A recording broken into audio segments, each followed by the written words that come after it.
Hi everyone. Today I wanted to share with you guys some small garden ideas and solutions that I have applied in my garden. I live in Southern California and my space is very limited. The yard is kind of small.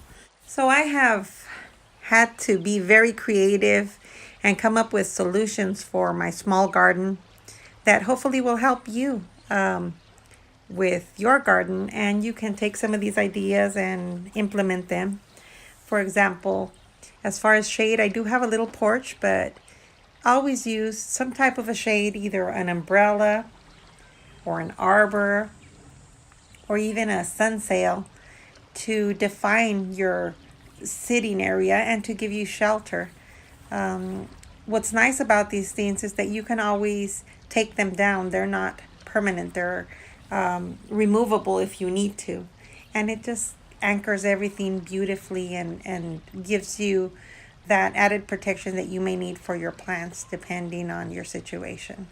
But yeah, here you're seeing my sunsail. This one I take down, put up, take down in the summer, and just, to help protect my succulents because the sun patterns do shift. So I need to be very creative and adapt to the situation that I have according to the seasons. But yeah, here you're seeing the structure we just added to the porch area to extend the porch area and actually give me a little more shade. And yeah, so nothing is impossible. Just what you need is what you can adapt. So just hanging planters. This is another great way to maximize your space. Look up.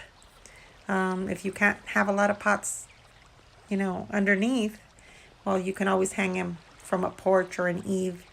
But here you're looking at my bench that I had made. This one actually I converted into a workspace, but this is where I keep all my little pots, all my little planters, and my supplies. And it has evolved as my garden has evolved, but always I think of the use that I need and I adapt.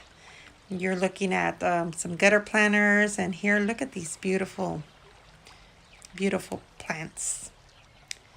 Some of these were so small when I got them, and now they're big or they're gone, one of two. But yeah, think of the garden art. Be creative. Use the fence. You can use the fence to create a focal point and actually make your yard look bigger. Here I've created a little planter box with a little ecosystem. And as you guys know, if you guys have seen my garden, I just have a little strip of dirt, and that's where I have all my tapestry.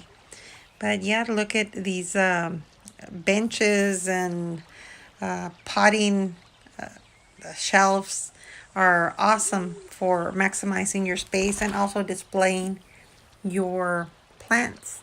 And the great thing again is that you can move these. You can move them, you can create new situations and new use out of these things that you have in your garden. Here, a bird bath, turned it into planter.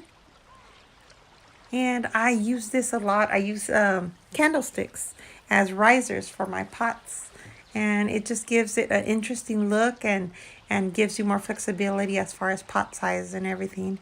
But big pots, if you have big pots in your garden, they will maximize your space without looking so cluttered. If you do have a lot of little pots, it's best to keep them in groups, displayed in some creative way, either in a bench or a potting shelf unit. Here, that potting bench that I had made, I went ahead and recycled a sink and I made it into an awesome potting bench with use now, because now it's very easy. I don't make such a mess, and there's tons of solutions that you can use.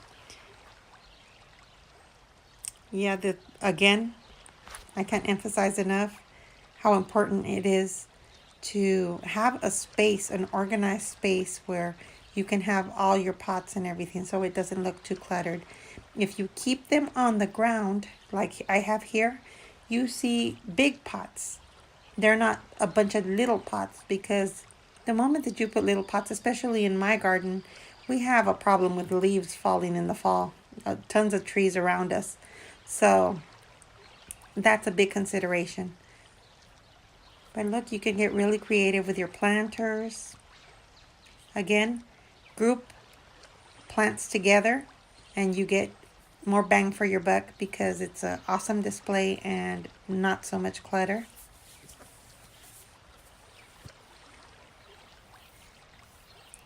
Be creative.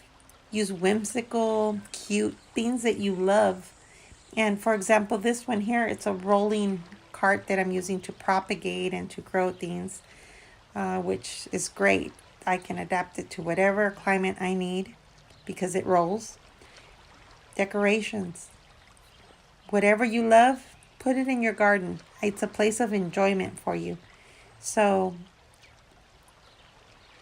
it's a place for you to express yourself and be creative, and just your happy place. Be happy. So whatever you love, put it in there.